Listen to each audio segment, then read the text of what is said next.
the Army Corps of Engineers in Augusta to check on its work. This week, the Savannah River was lowered to simulate the Corps' plans to take out Lock and Dam and replace it with a fixed rock weir, all part of the Savannah Harbor deepening project. Federal law requires a fish passage around that old dam.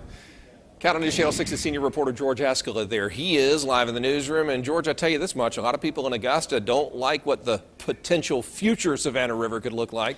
All right, mud flats and sandbars and beach docks. The city of Augusta also on the record opposing the Corps of Engineers' preferred plan.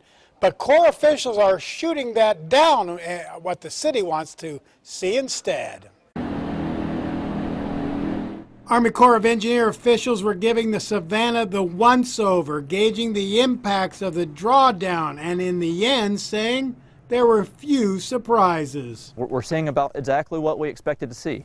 Our models predicted there would be shallow areas, and in those areas they're shallow. And there's some areas that would be showing mud, and in those areas they're showing mud. But many are not taking the shallow areas and mud flats as well, not wanting to live with this water level in the future. This would require some pretty significant mitigation, some dredging out of docks, some maybe extensions, getting used to things looking a little different.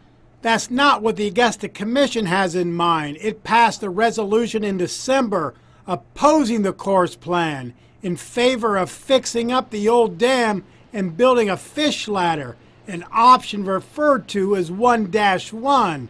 But the Corps says the law requires the most cost-effective plan be selected. That plan that you're referring to is 1-1, and that plan almost costs double of what it cost to construct the current recommended plan. The Corps says the 30-day public comment period will begin Friday, where local governments and concerned citizens can make suggestions to alter the Corps' plan. If things are not brought forth as issues during this 30-day time period, legally they don't have to be considered after that. So it's crucially important that all of the issues be brought to the table as factual as possible and in as much detail as possible so that we can try and make a better solution. Now, the Corps of Engineer officials also dismissed suggestions to just increase the size of the fixed weir as a way to increase the water level, saying a higher weir would create flooding issue. The Corps says there will be a public hearing March 6th where citizens can weigh in on the plan, that location still being worked out.